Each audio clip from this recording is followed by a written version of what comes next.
All right, guys, so here we go with our last of three lessons on the graphs of some of our direct and inverse variation functions that we've learned about. And here in lesson 2.6, we focus on the graphs of two inverse variation functions, one in the form y equals k over x and one in the form y equals k over x squared. And again, I apologize, my equations don't always come out so nicely when I use or upload my PowerPoints here through Dropbox in my presentations on my iPad. So we'll make the best of it though. In lesson 6, we want to continue to find rates of change, continue to identify properties of variation functions, be able to graph inverse variation and inverse square variation equations, and also identify equations of inverse and inverse square functions by looking at their graphs. So we want to be able to look at a picture of a graph and say, oh, that's y equals k over x, or oh, that's y equals k over x squared.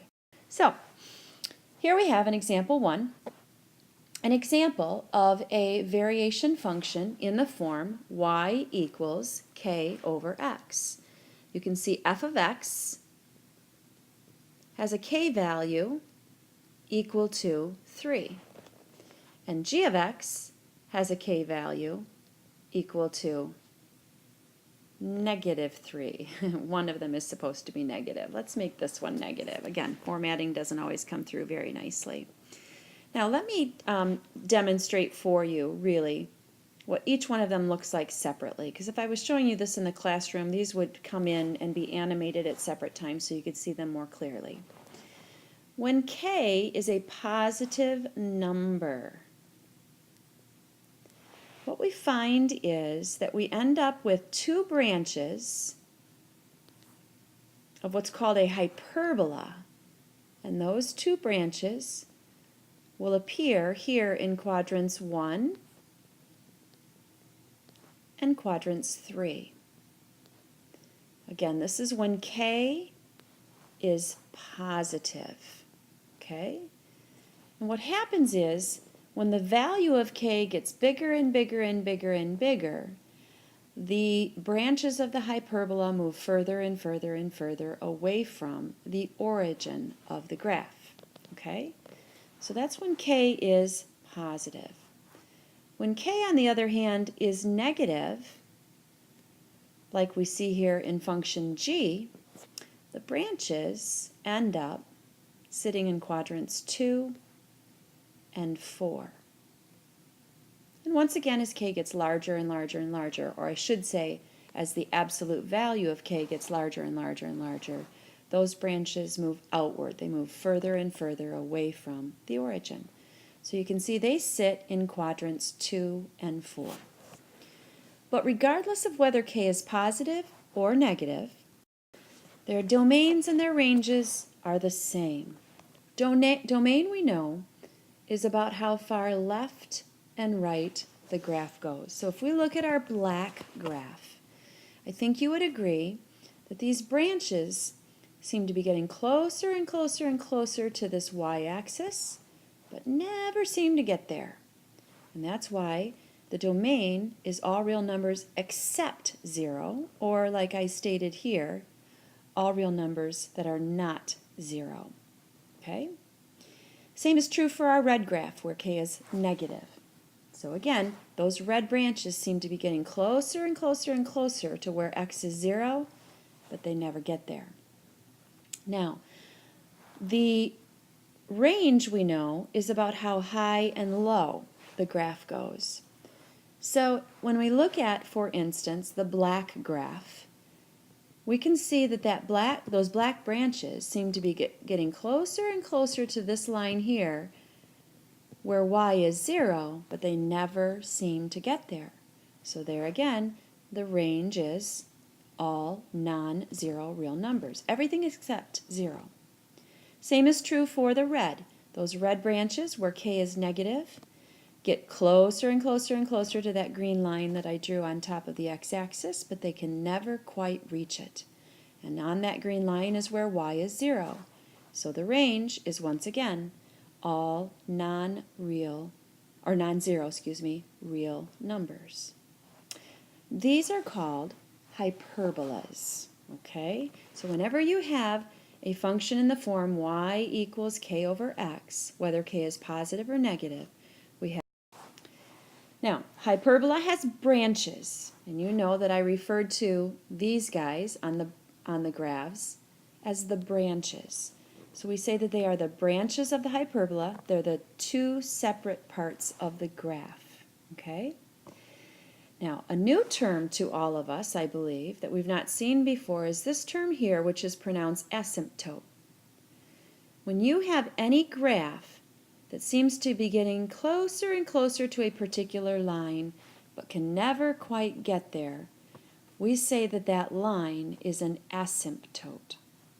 So whether we have a hyperbola where this value of k is positive or negative, we know that both of those graphs, k positive and k negative, approach the x and the y axes, but never get there.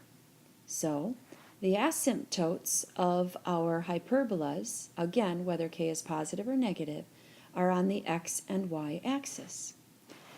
If you were asked to identify the equation of an asymptote, well, I think you'd agree that everywhere on the y-axis, x is equal to 0. All of the x coordinates are 0. On the other hand, everywhere on the x-axis has a y-coordinate of 0. So y equals 0. So our horizontal asymptote on the y-axis has an equation y equals 0, and our vertical asymptote on the y-axis has an equation x equals 0. And I think I said that wrong a moment ago. Our horizontal asymptote on the x-axis is where y equals 0. So basically all hyperbolas in the form y equals k over x, whether k is positive or negative, have two asymptotes. Okay. The other kind of inverse graph that we focus on is one that's in the form y equals k over x squared. And once again, let's focus on this equation here where k is positive. It's in this equation here that k is negative, but once again that negative didn't transfer very well. So let's focus on the one I've circled in red. K is positive. What we're going to find is we end up with these two branches, one in quadrant 1 and the other in quadrant 2. None are in quadrant 3 when k is positive, and none are in quadrant 4 when k is positive. Okay? On the other hand, this graph here, where k is a negative number, in our case negative 36, always ends up having branches down here in quadrants 3 and quadrant 4. Both when k is positive and when k is negative, we're going to find that they both have asymptotes in the same place that our hyperbolas do. They both get closer and closer to this x-axis, which has equation y equals 0, and they both get closer and closer to this y-axis, which has equation x equals 0.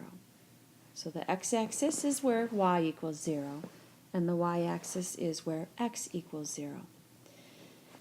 They're also both symmetric to the y-axis, but not to the x-axis, but because you can't fold on that x-axis and have those two red branches land on top of one another. Nor can you fold on the x-axis, and have those two blue branches fold on top of each other. So only our y-axis is an axis of symmetry. The line y equals x, I don't know why I have that here, is not a line of symmetry. So let me show you where that line y equals x lies. Wherever y equals x is where the x coordinate on that line is the same as the y. And that would be right here through the middle of quadrants 3 and 4. Well, That'd be like the points 2, 2, 3, 3, 4, 4, 5, 5, -5, -5, and so on. If I fold on that purple line that I just drew in, the red branches won't land on top of each other. Again, if I fold on that purple line I just drew in, the blue branches will not fold on top of one another. So inverse square graphs, that's what these are called, where you have an inverse function, but it's divided by your independent variable squared, only have a line of symmetry on the y-axis, where x equals 0. Okay? On the other hand, in hyperbolas, where it's just y equals k over x to the first power, let me draw one of those again, like when k is positive, those have a line of symmetry here at y equals x. They do not have a line of symmetry on the y-axis. I think you'd agree that if I folded on this line, those two branches would land on top of one another. That's the line y equals -x. So hyperbolas have two lines of symmetry, one at y equals x and one at y equals -x, whereas inverse square graphs have one line of symmetry on the y-axis, where x equals 0. So, you've heard me use the phrase inverse square graph. That's what these all turn out to look like, okay? Either like this or like this, okay? Finally, in some of your problems that we might encounter in Lesson 2.6, you might be asked to make a discrete graph. You might be given a real situation where you're looking at the number of candy bars that one can buy, and if each candy bar is $1, the number of dollars spent. Well, I think you'd agree that you can only buy candy bars in whole numbers. You can't buy a half a candy bar, you can't buy a negative candy bar, you can't buy any of those, so you've got only whole numbers. And if they cost $1 each, then these dollar amounts on the y-axis can also only be whole numbers. So for instance, if I buy one candy bar, it's going to cost me $1. If I buy two, it's going to cost me $2. Three, $3. This is an example of a discrete graph, because these dots should not be connected, because if I connected them, that would be like saying you can buy half or third or quarter of a candy bar, and you can't. So a discrete graph is one that's made up of unconnected points. That's the essence of lesson 2.6. We're going to find rates of change, so I didn't review that in this lesson, but I did in the previous one. And we're going to find the rates of change are not the same, because like we said previously, they're only the same or constant when you're on a straight line. We now see the differences in our 4 different variation functions. We've got y equals kx, one of our direct functions. It's linear. Y equals kx squared, another direct function. That's a parabola. Our inverse functions, y equals k over x, that's a hyperbola. And y equals k over x squared is a inverse square graph. Then we want to be able to look at the graphs of any of these 4 functions and be able to identify, is it y equals kx, y equals kx squared, y equals k over x, or y equals k over x squared. Now, tomorrow we're going to look more closely at different properties of each of these 4 variation functions, but we just want to introduce the basics here today. So best of luck to you as you work on these problems, and I look forward to seeing your smiling faces tomorrow.